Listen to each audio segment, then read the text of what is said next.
Hello everyone, it's the holiday season, so today I will be making some cookies.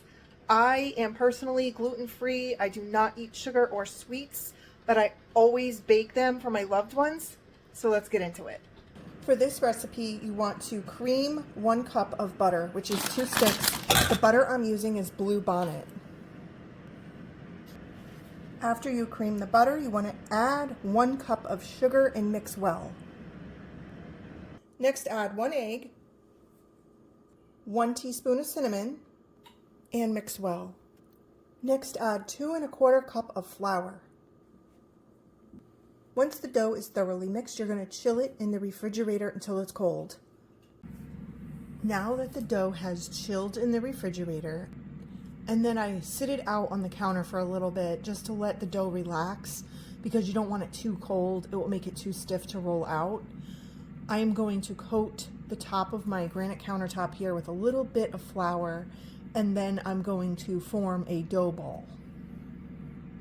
Now that I have floured my surface, I'm going to go ahead and get the dough ball out of the bowl and put it right in the middle of that flour.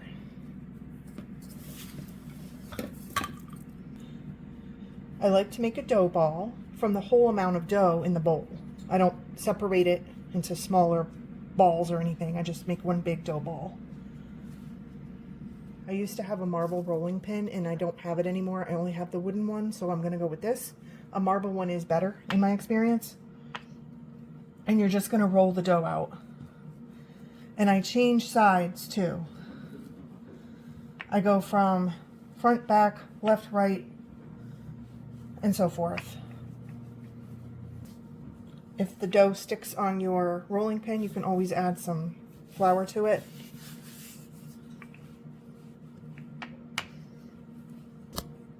You don't want the dough too thick because the dough will rise in the oven. For these cookies, I'm making a snowflake shape. So I've already picked out my cookie cutter, and then I'm just going to go ahead and cut them out.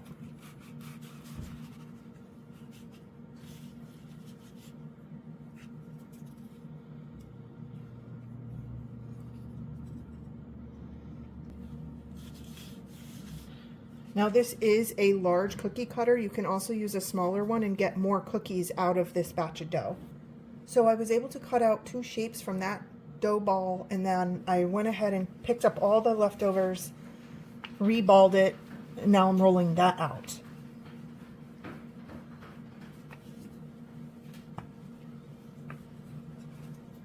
Looks like I'll be able to get a couple more shapes out of this.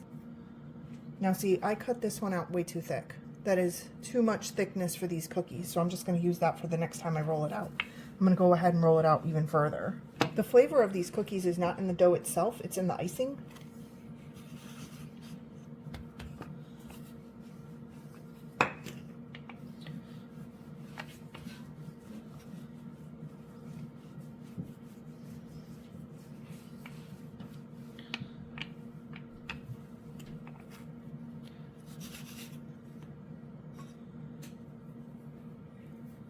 That's about the thickness you want.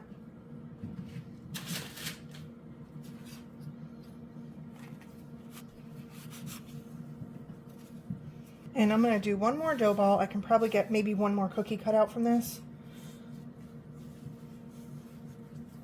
Maybe 2. We'll see.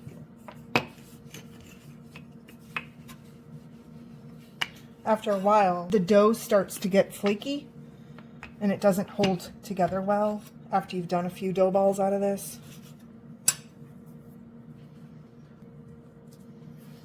I still have a small dough ball left, so I might be able to get one more. Let's see how good it holds up, if it's not flaking too bad. Looks like it might be good. Now, you don't want to roll it too thin either, because then the cookies will come out too hard. You want a nice soft cookie to go with the icing. So I was able to get 2 trays of 6 cookies, which is going to be 1 dozen cookies. My notes say to bake these in a preheated oven at 350 degrees for 11 to 12 minutes. My experience, from my recollection, I haven't made these in a couple of years, I believe 10 minutes would be better. So I wouldn't bake them for 11 to 12 minutes to start. Fool around, play around with your oven, and see how they come out, but I'm going to go ahead with 10 minutes and see if that does it, because I don't want these to come out crunchy. I want them to remain soft.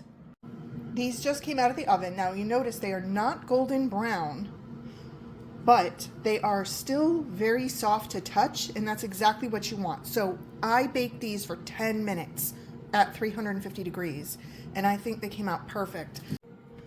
And you can see from the edges, they're not quite the same thickness, but that's okay. I just wanted to make sure they weren't too thin. And they did rise a little bit. And that's important, because when you sink your teeth into these after they're glazed and iced, you will definitely taste the sweetness from the icing. And if they were crunchy with icing, it's just not the same.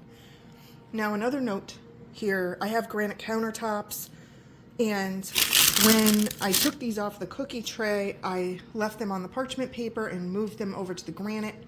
This will help stop the baking process and cool them down quicker. To make the icing or glaze for these cookies, you want to combine 2 cups of powdered sugar, 1.5 tablespoons of whole milk, and 2 teaspoons of pure vanilla extract.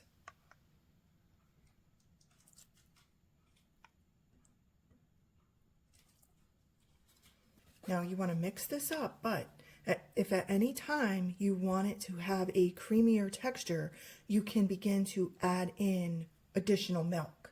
So at first it's crumbly. I'm going to go ahead and just add milk. I'm not measuring it or anything.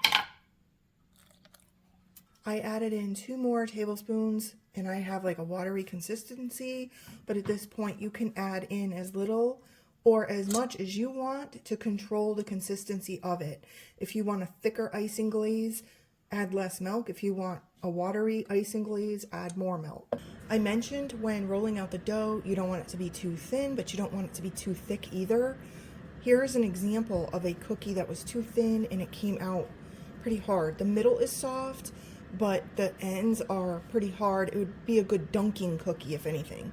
This cookie here was the correct thickness, and as you can see, there is a slight difference. So it is important to get the right thickness when making these cookies. You can see there. And the thicker one, of course, is nice and doughy. So I'm just taking a little spatula and I'm going to dip it into the glaze, and I'm just glazing it.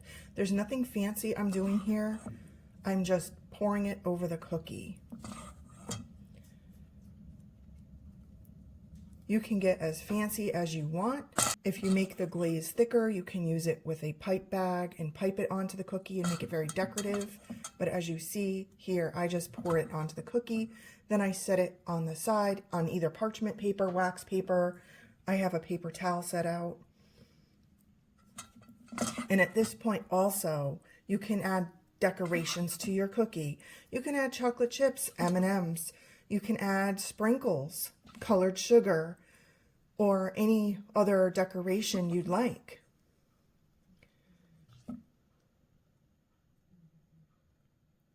If you are going to decorate your cookies, you need to do it while the glaze is still wet. The only thing I found in my cupboard are some chocolate sprinkles. I didn't pick up any crystallized colored sugar this year. So just as an example, I don't want to put sprinkles on too many because my family enjoys them just plain glazed. But if you do decide to decorate, the sprinkles or decorations will dry with the glaze, so they'll stay on nice and secure.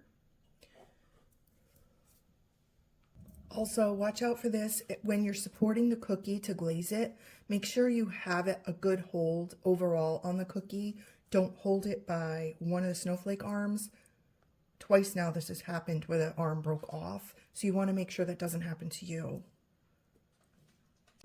Once the glaze is dry, you can either put them in their own cookie sheet or dish, or add them to a tray for friends and family. But I do advise, if you're going to do that, I've separated the glazed cookies with a piece of either wax paper or parchment paper. It prevents them from getting goo all over the other cookies. However, you can also stick these in the refrigerator to let them cure like overnight, and then you'll be able to stack them normally in a cookie tray. I just went ahead and prepared them like this so that it wouldn't be a hot mess when the guests received their cookie tray. I hope you enjoyed watching this video and learned a tip or two. Thank you so much. Take care.